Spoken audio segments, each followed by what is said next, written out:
জুমাবার উপলক্ষে, শুক্রবার উপলক্ষে কোরআন এবং সুন্নাহর আলোকে 14টি আমলের কথা ইনশাআল্লাহ আমরা শেয়ার করব, যে আমলগুলো একজন মুসলিম হিসাবে আমাদের প্রত্যেকের প্রতি সপ্তাহে জুমাবারকে কেন্দ্র করে করা উচিত। এই আমলগুলোর ভিতরে সর্বপ্রথম আমল হলো বারের মূল আমল, যে আমলকে কেন্দ্র করে পুরো বারের শ্রেষ্ঠত্ব নির্ধারিত, সে আমল অর্থাৎ জুমার সালাত আদায় করা, জুমার নামাজ পড়া।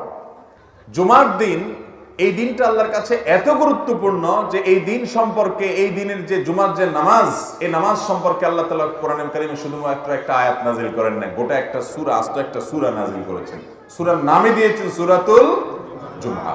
ইয়া আইয়ুহাল্লাযীনা আমানু, আল্লাহ সেখানে বলেছেন, হে ঈমানদারগণ, ইযা নুদিয়া লিস-সালাতি মিন ইয়াউমিল জুমআ, জুমার দিন যখন আযান দেয়া হবে, জুমার প্রতি যখন মুয়াজ্জিন আহ্বান করবে, ফাসআউ ইলা যিকরিল্লাহ, তখন আল্লাহর জিকিরের দিকে তোমরা দৌড়াও।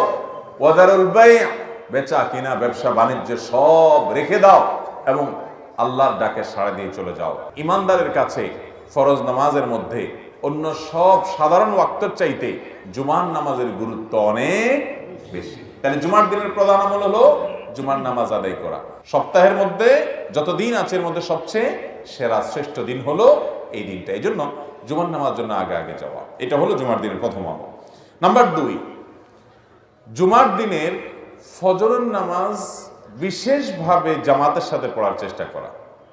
এমনিতে সপ্তাহের যে কোনো দিনের 5 ওয়াক্ত নামাজের মধ্যে সবচেয়ে গুরুত্বপূর্ণ নামাজ হলো ফজর এবং আসর। ফজর এবং আসর। ফজরের নামাজের গুরুত্ব এবং মর্যাদা অনেক বেশি। বিভিন্ন হাদিসের আলোকে ফজর নামাজের প্রায় 10টি ফজিলত এবং গুরুত্বের কথা আমরা জানি। 10টি বিশেষ ফজিলত আছে যেগুলো অন্য কোনো নামাজের নাই, ফজরের নামাজের আছে। এই জন্য ইবলিস ফজরের নামাজে যাতে আমরা উপস্থিত হতে না পারি, এই জন্য বিশেষভাবে সে ডিউটি করে।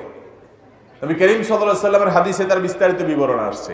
দেখবেন অন্য কোনো নামাজ পড়তে এত কষ্ট হয় না যত কষ্ট হয় ফজরের নামাজ পড়তে।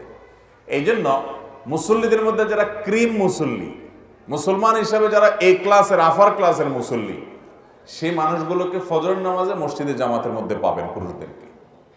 এরা হলো সমাজের সবচাইতে আফার ক্লাসের মুসল্লি। ফজরের নামাজের মধ্যে আবার সবচেয়ে শ্রেষ্ঠ এবং গুরুত্বপূর্ণ ফজরের নামাজ হলো জুমার দিনের ফজরের নামাজ, যে আফদালুস সালাওয়াতি ইনদাল্লাহ, আল্লাহর কাছে দুনিয়ার যত নামাজ আছে এর মধ্যে সবচেয়ে শ্রেষ্ঠ নামাজ হলো সালাতুল ফজরি ইয়াউমাল জুমআতি মাআল জামাআ।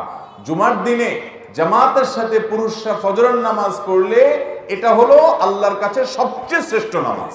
মুহতারাম হাজিরিন, তাহলে জুমার দিনের দ্বিতীয় আমল হলো এই দিনের ফজরের নামাজটাকে অন্য সপ্তাহের যে কোনো ফজরের চাইতে গুরুত্বপূর্ণ মনে করে কোনোভাবে এই দিনের ফজরের জামাত মিস হতে দেওয়া যাবে না। ঠিক আছে না? ইনশাআল্লাহ চ্যালেঞ্জ নিতে হবে। জুমার দিনের 3 নম্বর আমল হলো জুমার দিনের ফজরের যে নামাজ, এই ফজরের নামাজের কেরাতটা হবে অনেক লম্বা। প্রথম রাকাতে সূরা সাজদা তেলাওয়াত হবে আর দ্বিতীয় রাকাতে সূরা দাহার তেলাওয়াত হবে। বুখারী মুসলিম এক বর্ণনা করেছে যে নবী করিম সাল্লাল্লাহু আলাইহি সাল্লাম জুমার দিন ফজরের নামাজে, ফজরের ফরজ সালাতে তিনি ইমামতি করতেন, এই 2টা সূরা পড়তেন। এই 2টা সূরা দিয়ে নামাজ পড়লে মিনিমাম 20-30 মিনিট সময় লাগবে। আমরা মহল্লাবাসী যদি এরাদা করি যে সুন্নতটা সপ্তাহে একটা দিনই তো, ইমাম সাহেব যদি হাফেজ সাহেব হন, হাফেজ সাহেব না হলেও বলতে হবে, ইমাম সাহেব আপনি সূরা সাজদাটা বড় সূরা একটু মুখস্থ করে নেন, সূরা দাহারটা মুখস্থ করে নেন। আমরা এই সুন্নতের উপর আমল করতে চাই, ইমাম সাহেবকে উৎসাহ দিয়া আমরা আমল করার চেষ্টা করবো না ইনশাআল্লাহ। নাম্বার 4, জুমার দিনের 4 নম্বর আমল হলো গোসল করা, সুগন্ধি লাগানো, মেসওয়াক করা। মুসনাদ আহমদের একটা হাদিসে বর্ণিত হয়েছে, নবী করিম সাল্লাল্লাহু আলাইহি সাল্লাম বলেছেন, যে ব্যক্তি জুমার দিনে গোসল করবে এবং সুগন্ধি ব্যবহার করবে, মেসওয়াক করবে এবং মসজিদে আগে আগে যাবে, সেখানে গিয়ে কোনো কথা বলবে না, আল্লাহ যতটুকু সাধ্য দিয়েছে ততটুকু নামাজ আদায় করবে এবং ইমাম সাহেবের খুতবা ভালো করে শ্রবণ করবে, তো 2 জুমার মধ্যবর্তী যে ছোটখাটো গুনাহ থাকে আল্লাহ তাআলা এগুলো মাফ করে দিবেন। তো এই জন্য ভাইয়ারা, জুমার দিনের এই হাদিসে 3টি কাজের কথা একসাথে চলে আসছে। আমরা একটা পয়েন্টই বলতেছি। 4 নম্বর আমল হলো গোসল করা, সুগন্ধি লাগানো এবং মেসওয়াক করা। 5 নম্বর আমল হলো আল্লাহ তাআলা যা পোশাক দিয়েছেন এর মধ্যে সবচেয়ে ভালো পোশাকটা পরবেন জুমার দিনে। আবু দাউদের হাদিসে বর্ণিত হয়েছে, যেটা আবু সাঈদ খুদরি এবং আবু হুরায়রা রাদিয়াল্লাহু আনহু বর্ণনা করেছেন, যে এই দিনে যদি কেউ ওই যে গোসল করে, মেসওয়াক করে এবং উত্তম পোশাক পরিধান করে, হাদিসে উত্তম পোশাকের কথা বলা আছে, তাহলে দুই জুমার মধ্যবর্তী গুনাহ খাতা আল্লাহ তাআলা মাফ করে দেন। তো এই জন্য যে পোশাকগুলো থাকবে ওর মধ্যে উত্তমটা পরবো আমরা। এটা আলহামদুলিল্লাহ আমরা বেশিরভাগ মানুষ আমল করি। 6 নম্বর আমল হলো জুমার দিনে 5টি বিশেষ কাজ করা। এই কাজগুলোর মাধ্যমে আল্লাহর জমিনে যত সওয়াবের কাজ আছে এর মধ্যে সবচেয়ে শ্রেষ্ঠতম সওয়াবের কাজ আপনি করতে পারবেন। তাহলে জুমার দিনে গোসল উত্তম রূপে করা, ভোরে উঠে ফজর নামাজ জামাতের সাথে পড়ার পাশাপাশি জুমার নামাজে আগে আগে যাওয়া এবং পায়ে হেঁটে যাওয়া, বাহনে না চড়া, এবং ইমামের খুব কাছাকাছি যত সম্ভব গিয়ে বসা। আর 5 নম্বর হলো ইমাম যখন খুতবা পাঠ করবেন, খুতবার জন্য আসবেন, চুপচাপ থেকে কোনো একটা কথা বলা ছাড়াও, একটা অনর্থক কাজ করা ছাড়াও মনোযোগ দিয়ে আগ্রহের সাথে খুতবা শ্রবণ করবে। বাস এই 5টা কাজ করার মাধ্যমে প্রতি কদমে 1 বছর নফল নামাজ এবং নফল রোজার সওয়াব পাওয়া যাবে। সহজ কথা না ভাই। মুহাদ্দিসিনে কেরাম অনেকে বলেছেন ইসলামে অনেক ফজিলতের হাদিস আছে, ইসলামে যত ফজিলতের হাদিস আছে এর চাইতে বেশি ফজিলতের কোন হাদিস ইসলামে আর নাই। সর্বোচ্চ ফজিলতের হাদিস হলো এটি জুমার দিনের। আমল করার চেষ্টা করবো না ইনশাআল্লাহ? তাহলে এটা হলো জুমার দিনের 6 নম্বর আমল। 7 নম্বর আমল হলো জুমার দিন মসজিদে যে 2 রাকাত তাহিয়াতুল মসজিদ আদায় করা।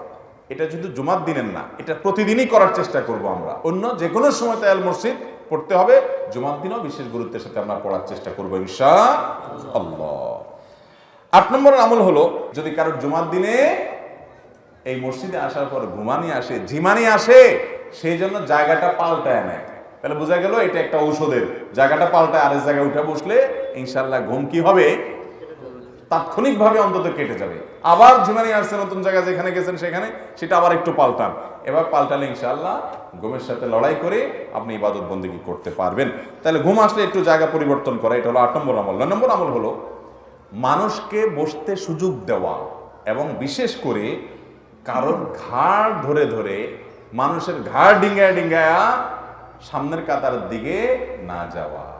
এই অপরাধটা নেতারা একটু বেশি করে, যারা একটু এলাকার নেতাগোতা থাকে ওনারা একটু বেশি করে, বাকি আমরা সুযোগ পাইলে কেউ ছাড়ি না। অথচ এটা খুব খারাপ জিনিস। বিভিন্ন বর্ণনায় আসছে যে জুমার দিন মুসল্লিদের গায়ের উপরে পাও দিয়ে দিয়া কাতার ভেঙে ভেঙে সামনের দিকে যে লোক যায় সে জাহান্নামের ব্রিজের উপরে সে যেন আরোহণ করলো। অতএব জুমার দিনে মানুষের ঘাড় ডিঙ্গায়া সামনে যাওয়া যাবে না। আর কেউ আসলে তাকে একটু বসার জায়গা দিতে হবে, একটু নড়ে গিয়ে তাকে ফাঁক করে দিতে হবে, বসার জায়গা দিতে হবে। নবী আকরাম সাল্লাল্লাহু আলাইহি সাল্লাম সহিহ মুসলিম উল্লেখিত হাদিসে এই বিষয়ে আমাদেরকে উৎসাহ দিয়েছেন। 10 নম্বরের আমল হলো জুমার দিনে জুমার নামাজে বিশেষভাবে সূরা জুমআ এবং সূরা মুনাফিকুন এই দুটো সূরা তেলাওয়াত করা নামাজের কেরাতের মধ্যে, অথবা সূরা সাব্বিহ ইসমা এবং সূরা গাশিয়া, সাব্বিহ ইসমা রাব্বিকাল আলা এবং সূরা গাশিয়া প্রথম রাকাতে এটা, দ্বিতীয় রাকাতে ওইটা, এটা তেলাওয়াত করা। এটা সুন্নাত, নবী করিম সাল্লাল্লাহু আলাইহি ওয়াসাল্লাম জুমার দিন এটা করতেন। এটা ইমাম সাহেবদের ডিউটি, ইমাম সাহেবদেরকে দিয়ে আদায় করে নেবেন। 11 নম্বর আমল হলো জুমার দিনে বিশেষভাবে জিকির এবং দোয়ায় মাশগুল হওয়া। জুমার দিনে একটা সময় আছে যে সময় দোয়া কবুল হয়। হাদিসে বর্ণিত হয়েছে জুমার দিনে একটা সময় কি কবুল হয়, দোয়া কবুল হয়। এই সময়টা ঠিক কখন সেটা হাদিসে স্পষ্ট উল্লেখ নেই। কেউ বলেছেন যে আপনার আসরের পরে, তবে বেশিরভাগ ওলামায়ে কেরাম আসরের পরের কথাই বলেছেন। আসর টু মাগরিব, সূর্য ডুবার আগ মুহূর্তে জুমার দিন খুব গুরুত্বপূর্ণ টাইম, দোয়া কবুল হয়। এই জন্য সপ্তাহের এই টাইমটাতে বিশেষ করে এবং জুমার দিন সারাদিনই কম বেশ বিভিন্ন সময়ে দোয়া করার ইহতিমাম করতে হবে। এই সময়ের দোয়া ফেরত দেওয়া হয় না। আল্লাহর কাছে যদি ভালো করে চাইতে পারেন যেই কোনো চাওয়া মঞ্জুর করে নিতে পারবেন জুমার দিন। 12 নম্বর আমল হলো জুমার দিনে সূরা কাহাফ পাঠ করা। নবী সাল্লাল্লাহু আলাইহি সাল্লাম বলেছেন সূরা কাহাফের প্রথম 10 আয়াত যদি কারোর মুখস্থ থাকে এবং এটা যদি সে তিলাওয়াত কন্টিনিউ করে, আল্লাহ তাআলা দাজ্জালের ফিতনায় তাকে ঈমান হারা করবেন না। সে ওই ফিতনা ধরে ফেলতে পারবে যে আরে এটা তো সেই ফিতনা, আল্লাহ তাকে বাঁচায় রাখবেন। বেশি বেশি করে সূরা কাহাফ তেলাওয়াত করবেন।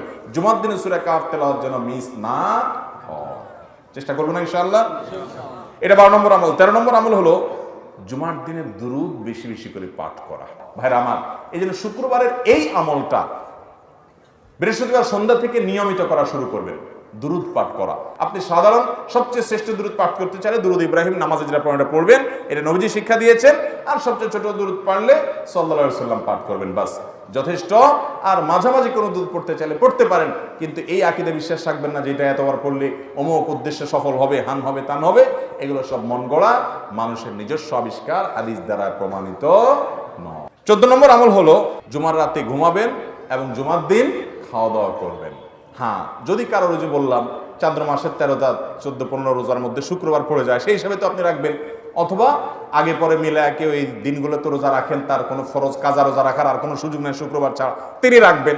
এছাড়া জুমার দিন এই জন্য ফজিলত মনে করে এই দিন রোজা রাখা যাবে, শুধু এই দিনটাকে আলাদা নফল রোজার জন্য নির্ধারণ করা যাবে না, কারণ এটা খুশির দিন। অতএব 14 নম্বর বলতে পারেন আমল হলো খাওয়া দাওয়া করা, জুমার রাতে একটু ঘুমানো। পুরো রাত ঘুমাবেন না, সম্ভব হলে তাহাজ্জুদের জন্য দাঁড়াবেন, আর ফজর তো অবশ্যই পড়বেন।